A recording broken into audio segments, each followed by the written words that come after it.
Hi everybody, this is Dan Connell Designs, JC Grimdark. I'm practicing a little airbrushing. I'm not good at this by any means. I'm trying to work out my spray pattern, how much is coming out of the nozzle at the time, with the distance I need to be to not let it pool too much. I'm going to paint this dreadnought in Space Wolf's color. This is just a regular dreadnought, no wolfy bits, nothing cool like that. I've got a couple others that I've done that are all wolfed out. But this guy just needs to get on the table soon. Hopefully like in an hour.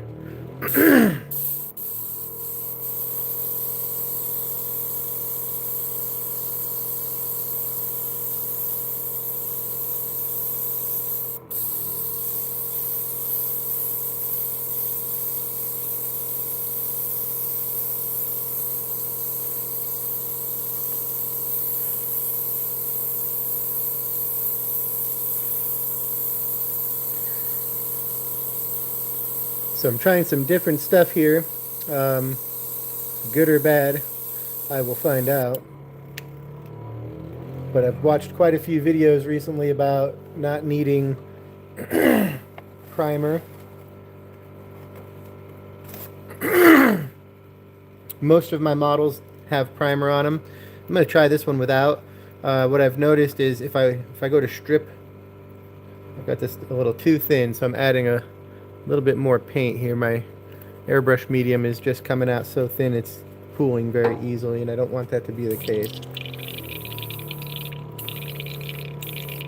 So anyways, back to the primer thing. A lot of my models I've got primed, and I find that I can't get the primer off. I can't strip the primer off. It's really challenging. It takes a long time. So I watched some videos on YouTube, of all places, that you really don't need to be priming your models, that for many years Games Workshop said to do a base coat in your regular base paint, and that changed, and that even their spray primers or their spray paints are not true primers. So I'm going to do this one without a primer, so that when I ruin it I can go and strip all the paint off and start over. And eventually, if I don't like it, I'll prime it. Have you ever painted a Gundam model kit? I have never painted a Gundam model kit. I see them. I actually was just at Hobby Lobby talking to a couple guys there. I was buying some super glue, and they do Gundam, and they were really selling me on it. I think they look cool. I've been looking at them for probably 50 years. I'm 50 years old, so probably 40 years. I've been looking at Gundam models, and I think they're so cool. I love the anime. But I think the nearest thing in Warhammer would be the Tau models, which I think look really cool. And I love Titanfall models also. But I haven't really jumped into the Gundam yet. I think my daughter was actually just hitting me up on that one the other day. She was surprised that I even knew what Gundam was. She thinks I'm so old that I don't know anything. So it's kind of funny. What are I'm guessing if you're asking that question, you do Gundam. So what are your thoughts on Gundam models? One, are they easy to build? Are they super complicated? They seem complicated, but I've never actually opened a box or seen one. And then, are they easy to paint, or are they challenging to paint, in your opinion?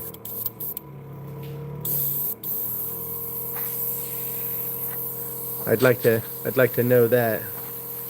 I haven't met anybody other than those guys at Hobby Lobby who actually do Gundam, so I'd like to see one in person. I should probably just bite the bullet and buy one, check it out. My as I said, I'm 50, so when I was a kid, my favorite thing to watch was Voltron. Voltron was like the new, cool thing. And I know it's not the same as Gundam, but that's always kind of like what my brain goes to, is Voltron.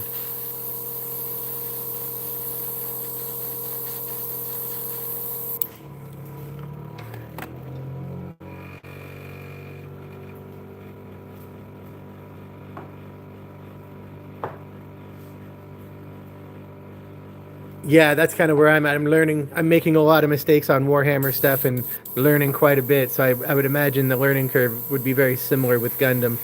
You know, buy buy a couple model kits, mess it up, make it better. Hopefully, and like as I said, I'm brand new to airbrushing. Like this is the second airbrush I got, both cheap, but the first airbrush I bought, trying to find it, it sucked. It was the whole kit was $30. It comes with this little tiny compressor that sits in my toolbox, um, and so I'm just new to it. I'm looking at nicer airbrushes, thinking like, can I justify spending $500 on an air compressor and a airbrush if I suck so bad? But I tend to do stuff like that. Spend money. Did you read what he just said? Not yet. Yeah, I did read that part. My son's in here setting up our table. We're gonna play some Warhammer later, so he's trying to help me keep up on the comments.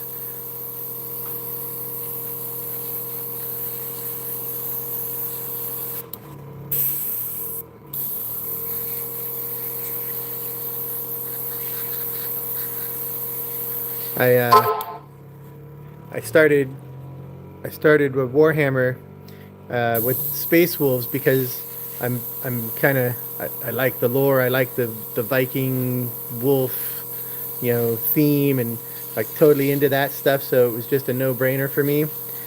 But there's such a complex model to build and paint. It's like, wow, I should have started with something super easy that was like a demon. My friend said the demons are the easiest to paint, or like the Tyranids are easy to paint. Um, I should have started with something like that and kind of get used to the skill level that it takes to paint.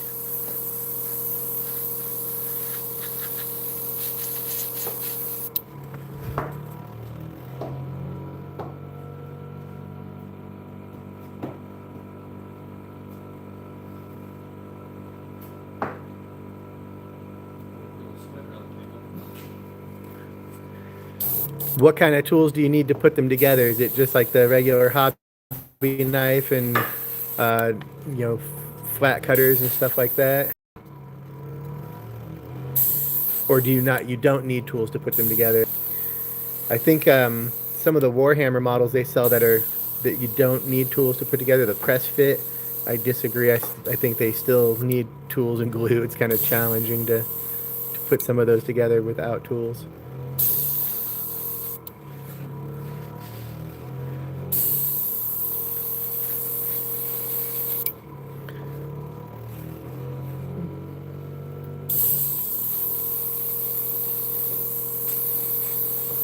I need better lighting.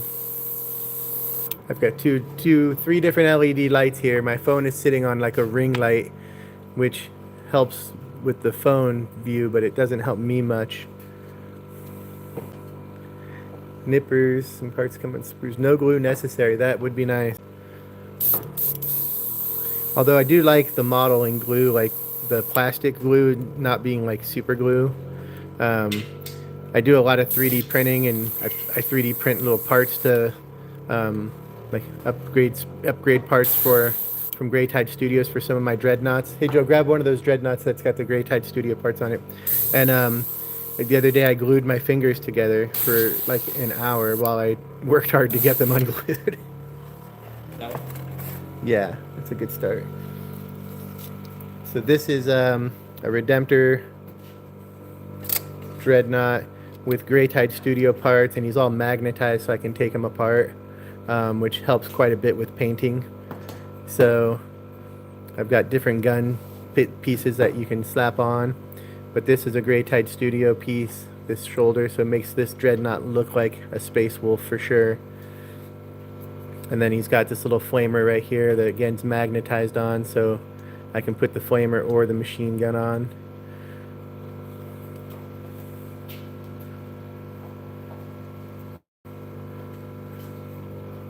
So I just got like magnet in there. Do the Gundam models, are they like one like what you see on the box is what you get, or do they have like kit options where you can have different guns and different weapon build outs?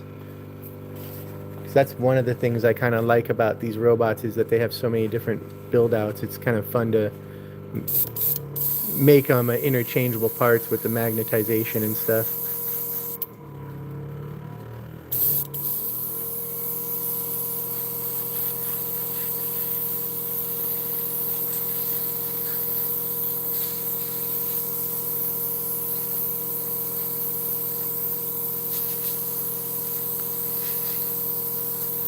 And then the next thing, I've only ever seen Gundam models sold at Hobby Lobby. That's the only like local store I've ever seen them. So I'm sure you can get on Amazon and every other online hobby store and stuff. But do they tend to have Gundam at like model shops, like RC shops and train shops and stuff like that?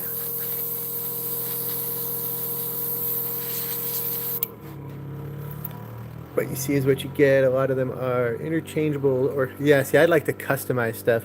I haven't looked. I should check and see if you can 3D print Gundam parts and do some customizations in that vein.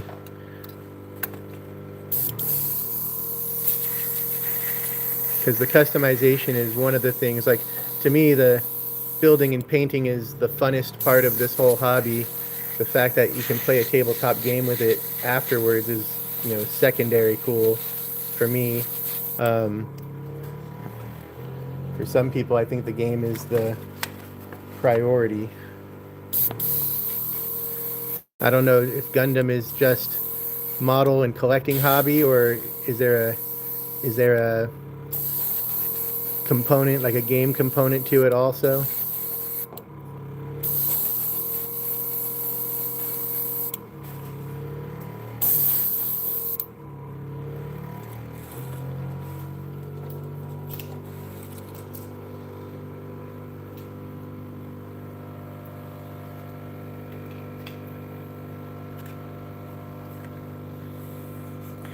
Hobby Lobby has sales sometimes. Yeah, I was actually just looking at that the other day. I was there, and they were having a sale on a bunch of the model railroading, um, like basing and terrain kits, the stuff to make the grass and sand and gravel. And I was wondering if their models ever go on sale, because if they do, I would definitely grab one. Yeah, that's why I like having I think having some Gundam models on display would be really cool.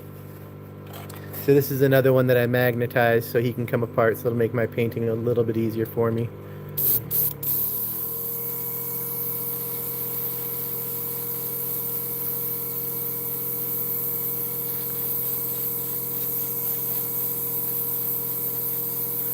I wasn't sure if Gundam. I know they've got like like a TV series or animated series and stuff, or at least they used to when I was young.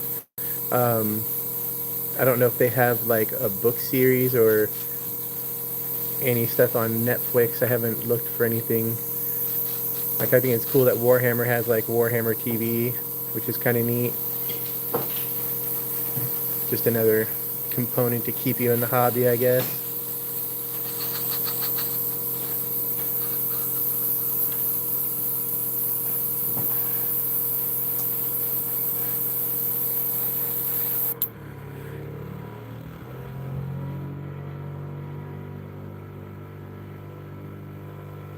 So is the high grade and master grade really just a size thing, or is it also like the complexity of the building and painting?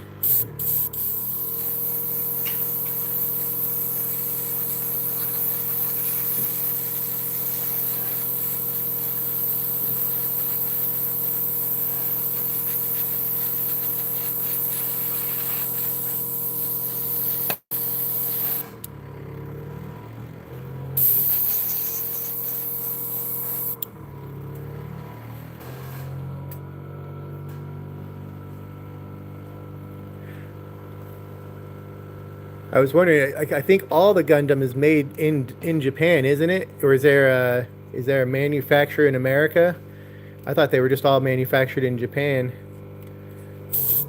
Like, did you get one that's like made?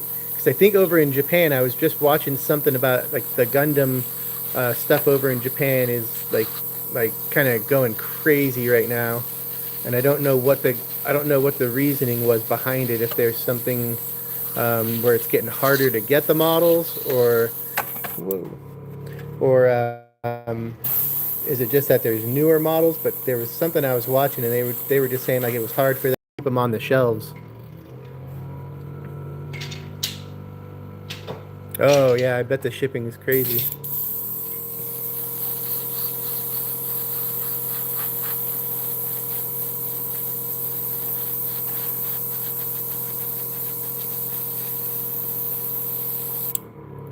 Ooh, out of paint.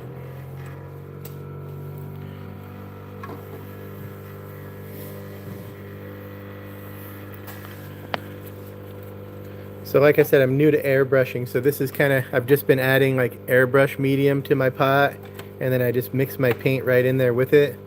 It doesn't change the color of the paint, it just changes the consistency of how well it flows. And I made it too watery or too liquidy earlier, and it was coming out like super fast.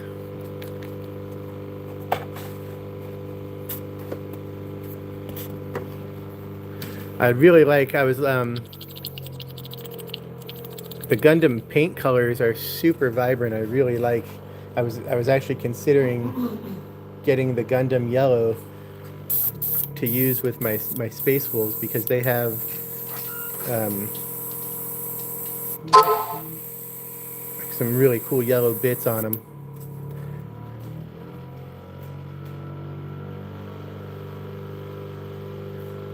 Oh, that sounds cool.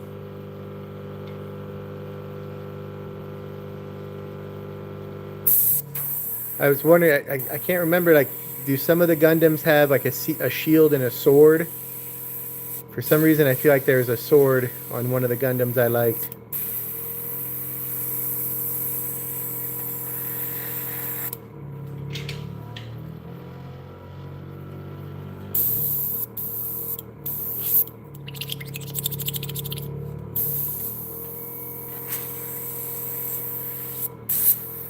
Energy beam swords, yeah, that sounds cool.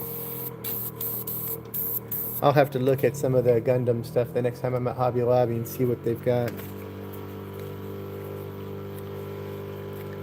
The Tau models in Warhammer are their war suits. The Tau war suits are really cool looking, but some of them are only like 5 or 6 inches tall. Other ones are like 2 feet tall.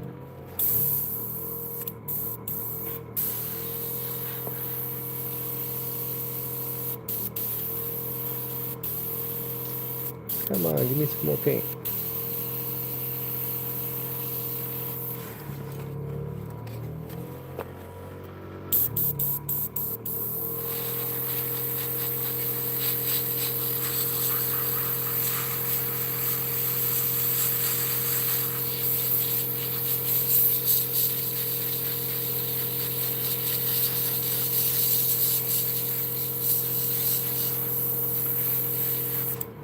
Finding the, I don't know if the, I don't know if the airbrush quality, I mean, I would imagine the quality of the airbrush makes a difference. But I know there's like different size nozzles and things I need to learn about and be looking at. And I basically want a better spray pattern that's wider, far away painting.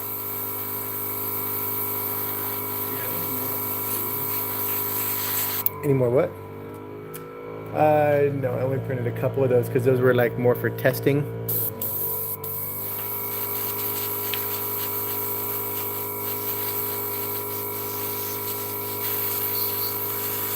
I'm going to decide my army based on the way you build the map today. Yeah, these will be an official way. Yeah. But I'm gonna look at the map and then decide if I'm bringing dreadnoughts or mounted or just straight infantry and drop pods and like I'm gonna surprise myself with what I play with tonight.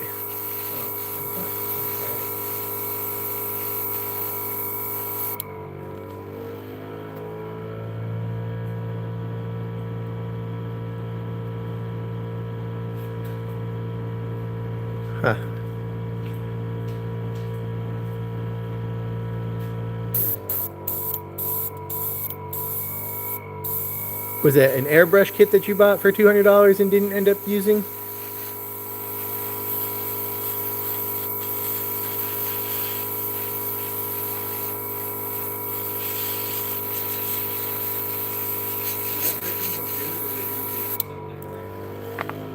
I can't see what that is from here. Red and orange. Oh, go ahead. You can break that up. A Gundam kit, okay. Hola.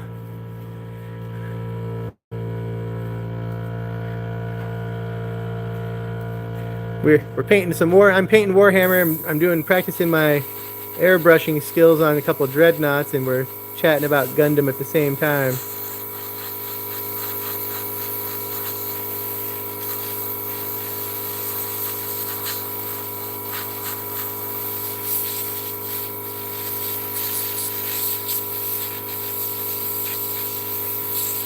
There we go. It's a little better.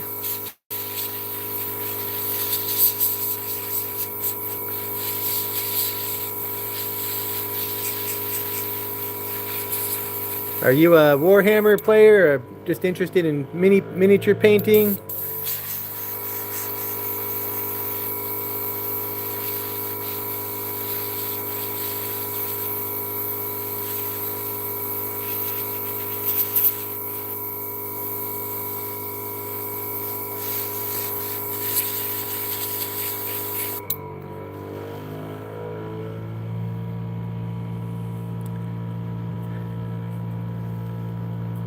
Alright, this is the map. That's the map. We'll move over. I'm gonna swing my camera around for a second here. So that's the map we're gonna be playing a game of Warhammer on here in about a half hour. Why won't this thing adjust? There we go. So we've been painting minis and getting everything ready for our games.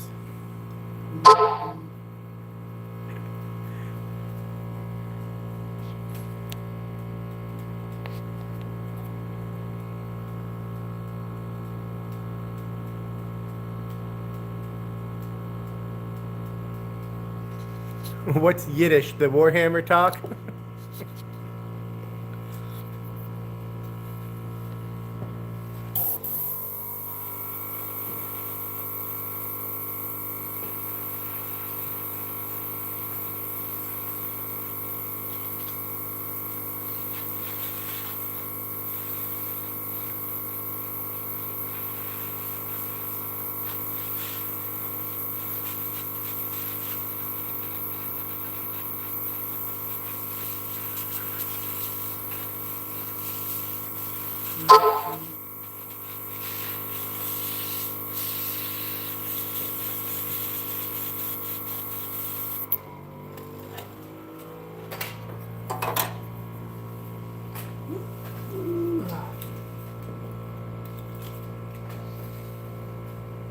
Take care. It was good chatting with you.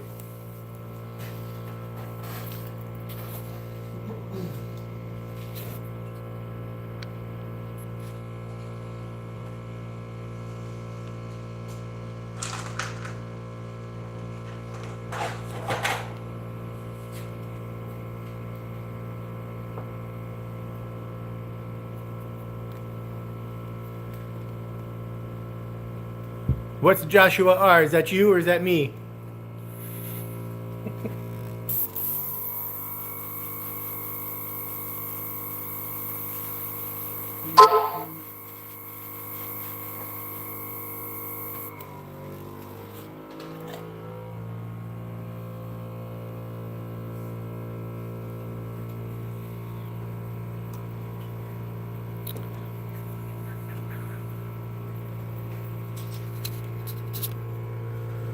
Back to the paint booth.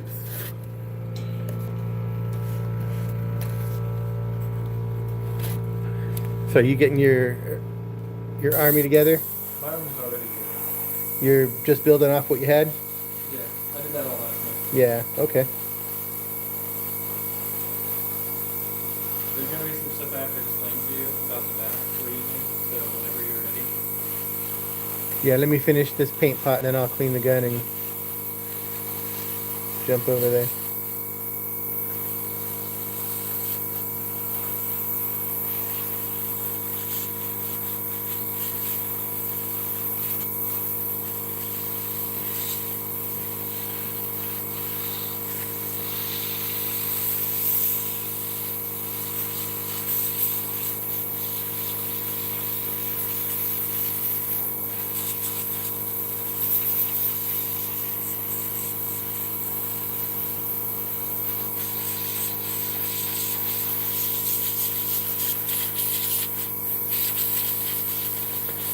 I wish it had a little like a doorbell when someone comes and goes. It would like let you know. Yeah. But for those big creators, that'll get crazy. Yeah, Turn it off. yeah. As I say, just have something so like when you're doing two tasks that are opposing one another, like I didn't even know anyone had come in the chat room before you said something.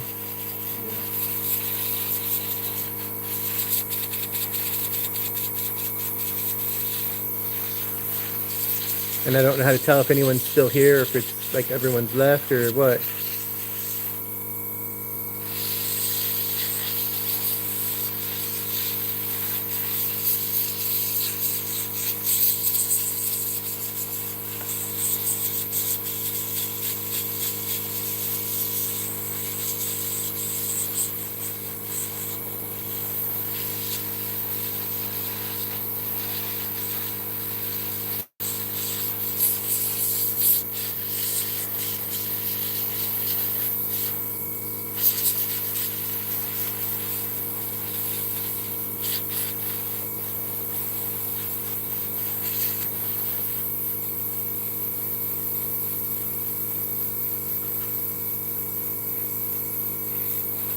Wider strokes.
Like in gameplay for yourself or just in general? for both of us.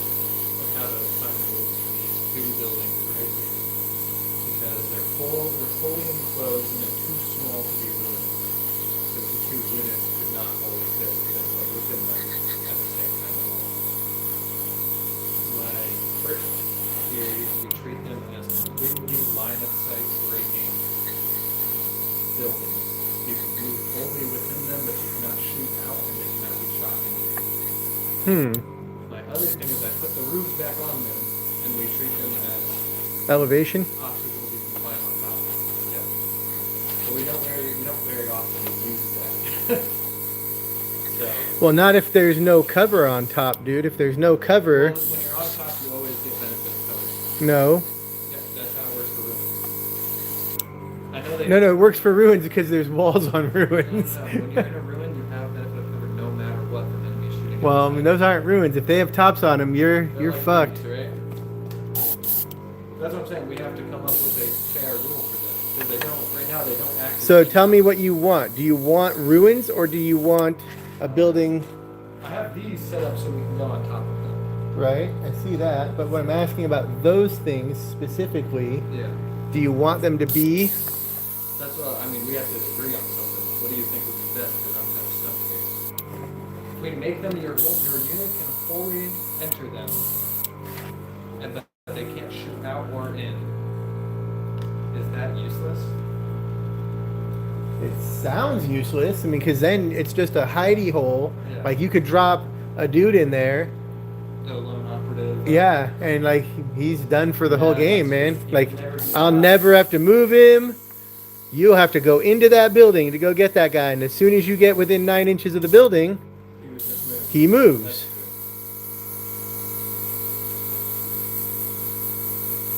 Like that would work greatly to my benefit.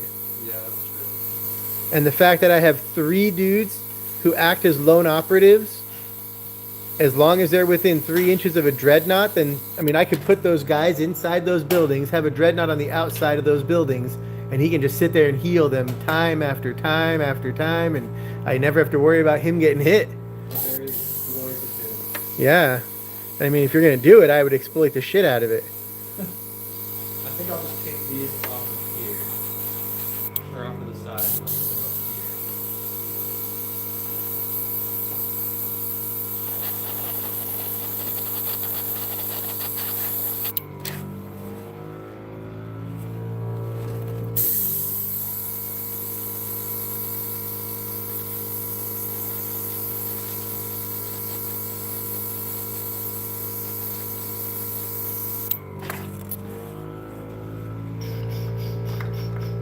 If you were on the roof, you will get benefit of coverage.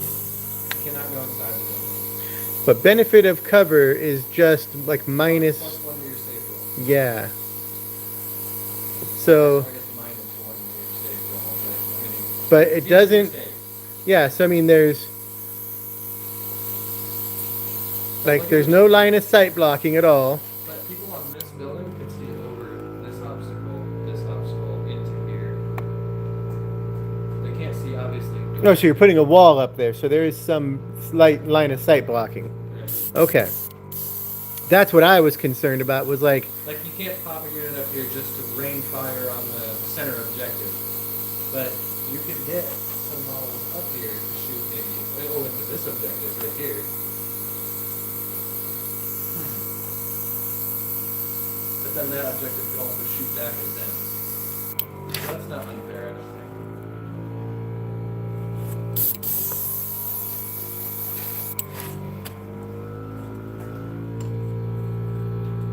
I'm trying to find a way for us to have incentive to go on top of obstacles. Because we never do it.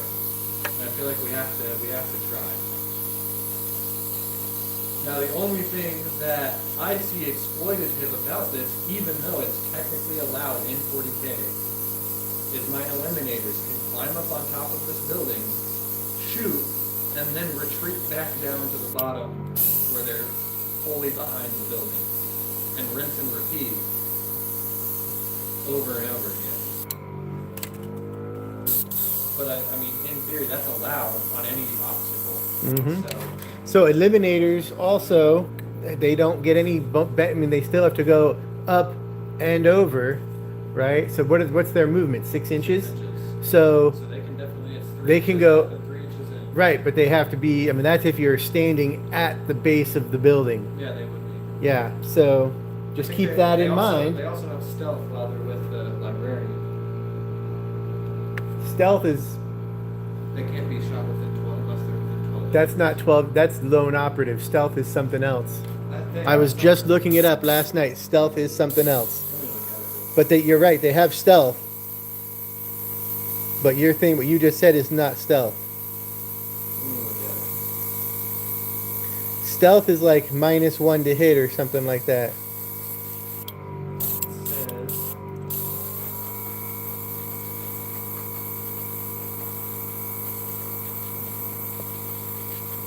you know, I get a big bonus on them for not doing that move, like where I move and shoot and move back. The other thing, if I choose not to move, all their weapons have devastating moves. Yeah, that's what I was saying. That's where their key is really, is not in moving. So they have two different functions, and if you move them, You get a good shot and a retreat. But Yeah. if you don't, I get heavy and devastating moves. mm-hmm.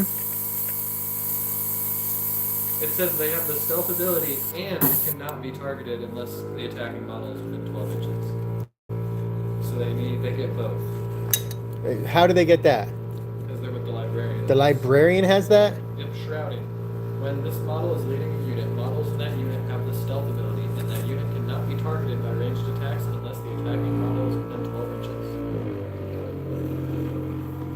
That's pretty dope. So that's almost like lone operative. Can you find me a paper towel?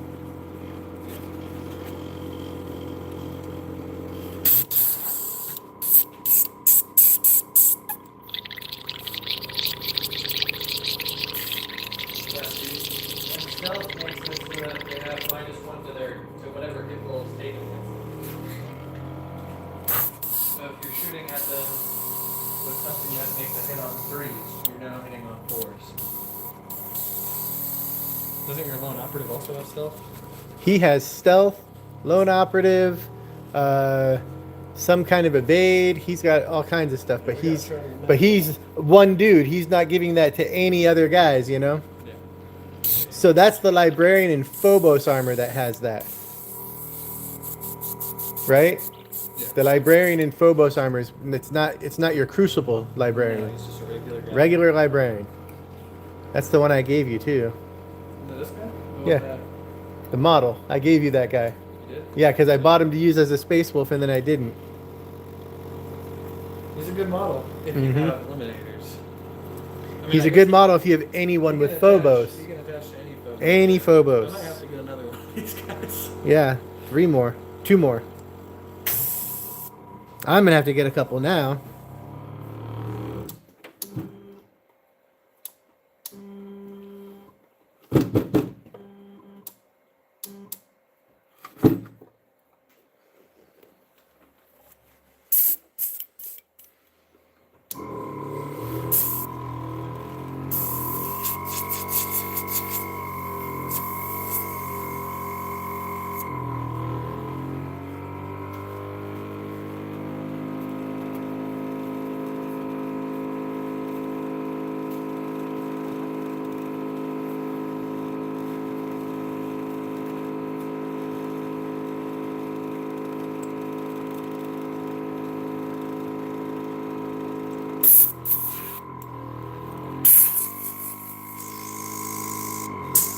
The buildings do cut into our deployment zone, so I could just deploy